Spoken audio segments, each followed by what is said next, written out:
বাড়িতে যান, যাকে মেরেছে তার ছোট ছোট বাচ্চা দেখে আসুন বাড়ি গিয়ে। 15-20টা বাইক চলে আসলো, এসে আমাদের মানে বুথ করা আছে, সেই বুথের এজেন্টের কলার ধরে টানা হলো। টেনে বলছে এসব ভাঙো, এসব করো, বন্ধ করো এসব। ওরা টিএমসি বাইরের থেকে লোক আসছে। বসিরহাট লোকসভা কেন্দ্রের বয়ারবাড়ি 2 নম্বর গ্রাম পঞ্চায়েতের সন্দেশখালীতে উত্তেজনা, এবং এই মুহূর্তে আমরা রয়েছি চুচুড়া অবৈতনিক প্রাথমিক বিদ্যালয়। সেখানে দেখতে পাচ্ছি যে রীতিমতো বিক্ষোভ চলছে। তৃণমূলের বিরুদ্ধে অভিযোগ যে বিজেপি কর্মীদের উপর হামলা চালানো হয়েছে, তাদের বাইক ভাঙচুর করা হয়েছে, এবং তারা এই মুহূর্তে কেন্দ্রীয় বাহিনীকে ঘিরে বিক্ষোভ দেখাচ্ছে।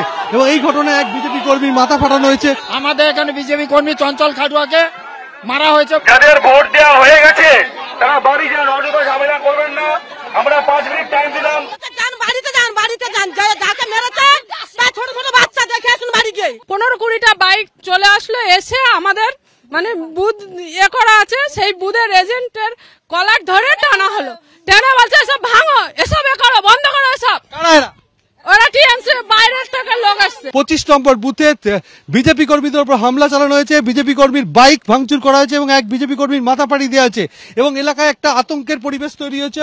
ওখান থেকে এক দল মোটামুটি বাইক নিয়ে ঢুকেছিল। পার্টি তৃণমূল পার্টির এক দল বাইরের আর কি, পুরো ঢুকে এখানে এসে ভাঙচুর করা শুরু করে দিয়েছে।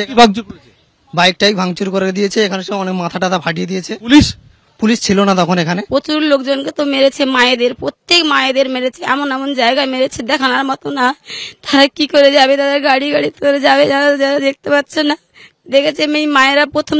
আপনারা রাত পাহারাও দিয়েছেন কেন? হ্যাঁ, আমাদের ওই ছেলেদের তুলে নিয়ে গেছে, আমাদের বাড়ির ছেলে তুলে নিয়ে গেছে। ভোটের আগের রাত থেকে সন্দেশখালীতে ফিরল সেই চেনা ছবি।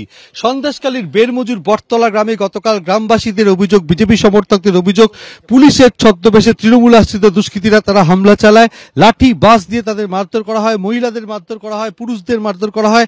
কিভাবে মারধর করা হয় জানার চেষ্টা করব গ্রামবাসীদের। কি হয়েছিল কালকে? মায়েদেরকে যখন অত্যাচার করে, মায়েদের কাপড় ধরে টেনেছে, আমরা শুনে আমরা দাঁড়িয়ে আসতে যখন মায়েদেরকে ওখানে মারধর করে, মায়েরা শুয়ে পড়েছে, তাও ছাড়ছে না। একটা মাকে এমন মার মেরেছে, ঘরে ভিতরে ঢুকে মেরেছে, এমনকি মাঠে তাড়িয়ে নিয়ে গেছে, সবাইকে মাঠে পর্যন্ত মেরেছে। এখান থেকে এরা টিএমসির মস্তান বাহিনী আছে সঙ্গে। আমরা এই মুহূর্তে রয়েছি বেরমজুরের বটতলা।